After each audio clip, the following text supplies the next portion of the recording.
네, 코스피 지수 3천선도 위협을 받고 있는 상황인데요. 그래서 오늘 이 시간에 긴급 진단해보는 시간 가져보도록 하겠습니다. 와이즈경제연구소의 차영주 소장 전화 연결돼 있습니다. 안녕하십니까? 예, 안녕하십니까. 차영주입니다. 네, 앞에서도 계속 듣긴 했지만 그래도 시장 점검 먼저 간략하게 도와주시죠. 예, 시장 분위기 좋지 않다라는 거 여실히 현재 많이 느끼고 계실 겁니다. 현재로서는 외국인과 기관 중심으로 코스피 시장의 매도세가 계속해서 나타나고 있고요. 특히 외국인들이 5천억 넘게 지금 간만에 코스피 시장에서 매도세를 나타내고 있고, 기관도 3천억 넘게 매도세를 나타내고 있다는 것이 그동안 상대적으로 코스닥 대비해서 강했던 코스피가 오늘 주요한 하락 요소로 자리매김하고 있다. 이렇게 말씀드릴 수가 있겠습니다. 일단 다들 말씀을 하셨겠습니다만, 필라델피아 반도체 지수 그 하락 영향에 따라서 삼성전자와 SK하이닉스, LG전자와 삼성전기 등의 이제 하락폭들이 커지고 있고요. 이런 것들이 낙폭이 커지다 보니까 시장에 전반적으로 싸늘하게 좀 식어가는 그런 모습들 좀 보여준다라고 말씀드릴 수 있겠죠. 여기서 두 가지 특징을 또 얻어내셔야 되는 게, 그동안 그 외국인들 매수세에서 반발로 올라왔던 카카오가 오늘 다시 12만 원대를 깼다라는 점, 이 점이 중요하고요. 두 번째는 오늘 에코프로비엠이 6%대 가까운 하락세를 좀 보이고 있다라는 점입니다. 어제부터 2차 전지 소재주들이 조금 밀리고 있었는데, 오늘 일단 엎친 데 덮친 격으로 그동안 강했었던 2차 전지 관련주들도 하락세를 좀 나타내고 있다라는 것이 시장의 불안 요소로 자리매김하고 있다라고 말씀드릴 수가 있겠습니다. 일단 표면상으로는 외국인의 매도, 이것으로 인해서 삼성전자가 흔들리는 것처럼 보이지만, 시장을 주도했었던 2차 전지 소재 섹터들이 흔들림에 따라서 전반적으로 시장은 좀 쉬어갈 수 있는 그런 분위기를 연출해내고 있는 하나의 모습을 나타내고 있다라고 말씀드릴 수가 있겠습니다. 네, 크게 봤을 땐 성장주 쪽으로 외국인들의 매도가 들어오고 있다라는 말씀을 해주셨습니다. 좀 더 깊이 있게 이야기를 나눠봐야 될 것 같아요. 성장주라고 해도 카카오랑 지금 에코프로비엠은 좀 다른 부분이 있으니까요. 오늘 이렇게 좀 심하게 빠지는 이유 뭐라고 보시는지 좀 더 자세하게 말씀 부탁드려도 될까요? 일단은 지금 현재 나오고 있는 얘기들은 미국에 있어서 FOMC의 어떤 인플레이션에 대한 전망, 이런 것들이 조금 오래 지속될 것이다, 이런 얘기들이 좀 나오면서 테이퍼링의 시기가 좀 빨라지는 거 아니냐. 지금 물론 테이퍼링이 12월 달에 실시될 것으로 보여지고 있고, 금리 인상 시기가 얼마만큼 지속될 것인가, 이것도 현재 관건인데, 이러한 것들이 전반적으로 조금 시장을 자극할 것이 아니겠는가. 그러한 불안감으로 인해서 현재 지금 10년물 국채 금리가 많이 올랐고요. 30년물 국채 금리도 2%대 넘게 올라가면서 시장의 불안감을 자아내고 있다라고 말씀드릴 수가 있겠습니다. 여기에 이제 헝다그룹 문제까지 시장에 있어서 불거지는 하나의 외부 변수가 된다라고 말씀드릴 수가 있겠죠. 이런 것들이 미국 시장에 있어서의 성장주들을 전반적으로 옥죄고 있다라고 말씀드릴 수가 있겠고, 여기서 좀 말씀을 좀 드릴 수 있는 것은, 결국 시장이 이러한 것들로 쉬어가느냐, 아니면 원래 쉬어갈 타이밍에 이러한 것이 불거졌느냐, 저는 후자 쪽에 있다라고 좀 말씀드릴 수가 있겠습니다. 거침없는 상승세가 올라왔었기 때문에 시장이 어떠한 조그마한 빌미에도 무너질 수 있는 그런 부분들이 있었다라는 거죠. 그 전에 시장들을 보면 이러한 오히려 악재를 듣고 호재에 민감한 그런 시장의 모습들을 보여왔다라면, 최근의 모습은 호재보다 악재에 민감하게 반응하는 그런 모습들로 변모하고 있다라는 점입니다. 이러한 점들을 투자자분들께서는 잘 캐치해내는 것도 현명한 투자를 하기 위한 발판이 되지 않겠는가 말씀을 드릴 수가 있겠습니다. 쉬어갈 타이밍에 악재에 더 민감하게 반응하고 있다. 비슷한 말씀을 다른 분들도 계속 해주고 계시는 것 같고, 차영수 소장님도 역시 이렇게 좀 보고 계신 것 같습니다. 네, 미국 시장도 간밤에 보면 3대 지수가 모두 크게 좀 하락하면서 마감을 했잖아요. 미국의 금리 인상에 대한 불안감도 어느 정도 있는 것 같고, 뉴욕 증시 영향을 우리 시장도 분명히 받은 것 같은데, 뉴욕 증시도 좀 자세히 점검해 주시죠.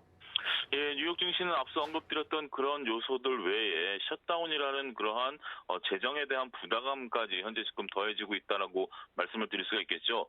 미국은 재정 한도를 의회 승인을 받아서 현재 지금 운영을 하도록 되어 있는데 매년 재정 적자가 늘어나다 보니까 이 적자 폭을 의회에서 승인을 받아야 되는 그러한 상황들이 계속해서 연출이 되고 있습니다.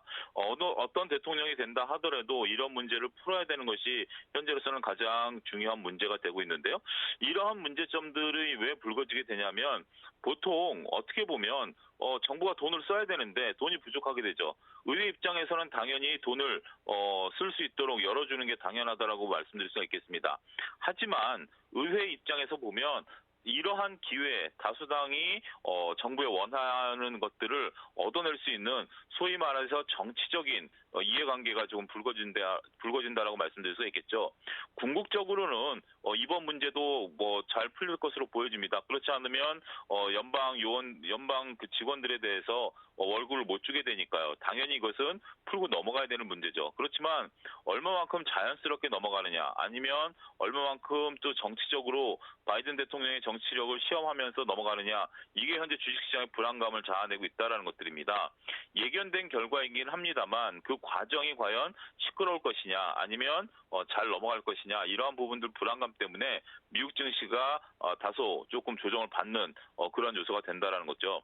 미국 증시도 지금 한두 개 뉴스가 아닙니다. 앞서 언급드렸던 헝다 뉴스 같은 경우도 현재 지금 헝다의 자회사가 보유하고 있는 금융기관의 주식들을 매각해서 이자를 냈다라는 점들, 이런 것들이 그 헝다그룹과 관련된 전체 헝다그룹이 갖고 있는 달러 표시 부채가 한 7% 정도 되기 때문에 이런 것들에 대한 디폴트 가능성도 다시 불거지고 있다라고 말씀을 드릴 수가 있겠고, 여기에 미국의 현재 지금 테이퍼링의 시기와 기간, 그리고 금리 인상의 시기, 이런 것들이 다시 불안 요소로 불거지고 있다라는 겁니다.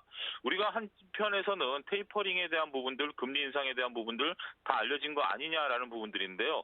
물론 다 알려졌습니다. 하지만 그 시기의 불확실성, 그리고 시기가 빨라지게 된다라면 시장이 대응할 수 있는 시간을 넉넉하게 잡지 못한다라는 면, 이런 점 때문에 시장이 좀 흔들리고 있고요.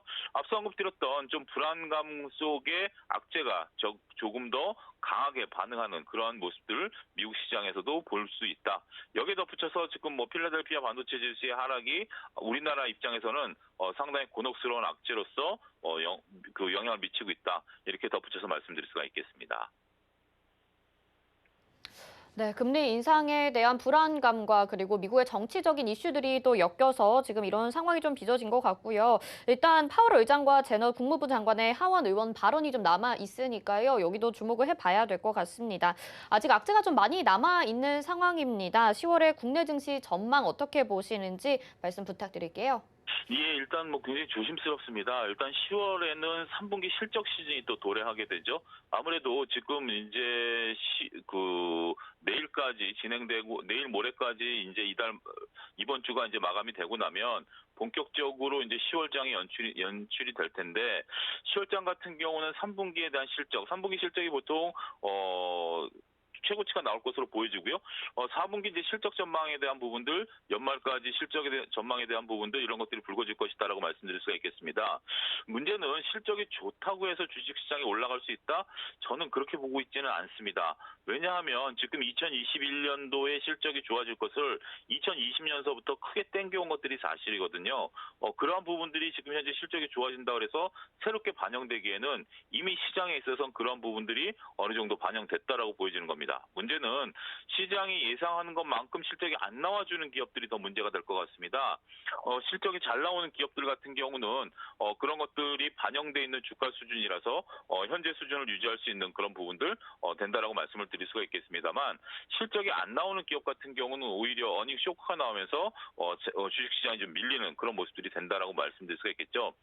카카오도 어떻게 보면 하나의 예가 되겠죠. 규제라는 단어가 갑자기 튀어나오니까 주가가 최근에 급락하는 그런 모습들을 좀 보여주고 있고, 에코프로비엠이라든지 이런 2차전지 소재단들도 지금 현재 다 올라온 상황에서 이제부터는 성적표현 실적을 바라보게 되겠죠. 그런 부분들이 나와주느냐 안 나와주느냐가 현재로서는 실적 시즌과 맞물리는 10월장에서의 중요한 바로미터가 될 것으로 보여지고요. 따라서 여러분들은 공격적인 매매를 하기보다는 조금 방어적인 매매를 하는 것이 10월 달에는 좋지 않겠는가 말씀드릴 수가 있겠습니다. 앞서 언급드렸다시피 호실적이 나와도 주가가 올라가기보다는 현재 수준에 있어서 주가의 흐름, 조금 그 기간 조정, 이런 것들이 좀 있을 것으로 보여지기 때문에 적극적인 매매보다는 소극적인 매매가 오히려 여러분들의 계좌를 보호할 수 있는 그러한 요소가 아니겠는가 말씀드릴 수가 있겠습니다.